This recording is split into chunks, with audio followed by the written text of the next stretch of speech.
kalau melihat jejak sapi ini sedalam ini memang memacu adrenalin, tapi ini bukanlah atraksi wisata yang menyenangkan. Ini bukti ketimpangan yang dialami oleh saudara-saudara kita setelah 76 tahun Indonesia merdeka.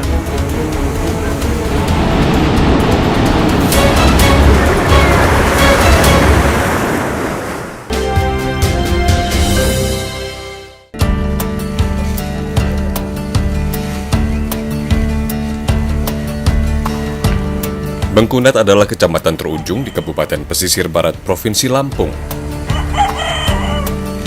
Hal ini membuat warga hidup serba terbatas, termasuk dalam penggunaan alat transportasi yang tergolong berbeda dari masyarakat pada umumnya.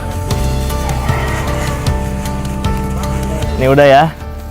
Jadi kita akan menuju ke Desa Waiharu. Masih ada 4 desa lagi yang sulit akses jalannya dan harus melewati jalur di dalam Taman Nasional sehingga tidak bisa mendapatkan pembangunan. Ini mungkin jarang terjadi di Indonesia. Kita harus menggunakan gerobak, ditarik sapi, tapi nyatanya masih dirasakan oleh masyarakat Waiharu.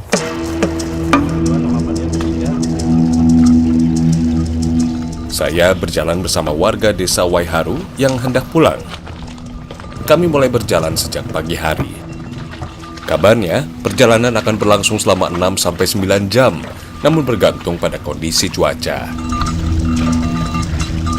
Jika cuaca buruk, maka perjalanan bisa semakin lama.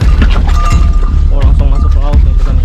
Kami mengiringi seekor sapi yang membawa beban sekitar 150 kg. Setiap gerobak sapi mampu membawa hingga 300 kg. Sapi yang menjadi transportasi warga biasanya berusia lebih dari 3 tahun. Minimal berbobot 100 kg, agar bisa menarik beban 3 kali lipat dari berat tubuhnya. Perjalanan gerobak sapi bukanlah jalan lurus dan nyaman, melainkan jalan berliku dengan medan yang terbilang sulit. Dengan beban yang kami bawa, sapi ini hanya berjalan dengan kecepatan 2 hingga 3 km per jam. Dapat terbayang betapa lambatnya perjalanan menuju desa. Tetapi semua ini memang terpaksa. Kondisi jalan yang buruk tak memungkinkan kami menempuh jalan ini dengan kendaraan lain. Apalagi beberapa hari yang lalu sempat hujan, sehingga kondisi jalan menjadi penuh lumpur. Untuk melangkah saja, sapi butuh perjuangan keras, apalagi sambil membawa beban seberat ini. Jadi emang ada titik-titik yang full lumpur seperti ini ya. Tadi sapinya hampir setengah badan. Aduh. Jadi karena kita berjalan bersama hewan, kita harus ngikutin banget moodnya dia. Kalau memang lagi minum, kita harus tunggu dulu. Dan kita juga harus pahami bahwa ada titik-titik yang mungkin dia kesulitan. Karena kakinya tidak pakai sepatu seperti kuda, jalannya mungkin panas, jadi jalannya lebih lambat pastinya. Dari sekitar 21 km jarak yang harus kami tempuh, lebih dari 15 km berlumpur akibat kubangan berisi air hujan yang mengendap. Hal ini disebabkan oleh kondisi pepohonan di sekitarnya yang masih rimbun, sehingga membuat air tidak cepat menguap. Biasanya lumpur di perjalanan bisa bertahan berbulan-bulan, berbanding terbalik dengan kondisi jalan kering yang hanya bisa bertahan selama sepekan. Ada 7 muara yang harus kami lalui. Jika air laut sedang pasang, maka daratan yang kami pijak ini akan hilang, tertutup sepenuhnya oleh air laut. Kita mau istirahat karena ini sudah nyaris setengah perjalanan. Sapinya juga harus istirahat ya. Selama 15 hingga 30 menit, sapi kami lepas untuk makan dan minum.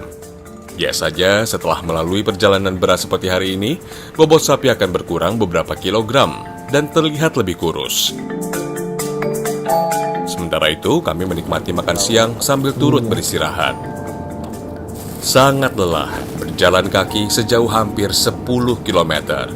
Sementara masih ada sekitar 10 km lagi yang harus kami lalui di depan sana. Karena ini muara paling gede apa? Peratin atau kepala desa seringkali mengalami dilema karena menjadi perantara antara warga dan pemerintah.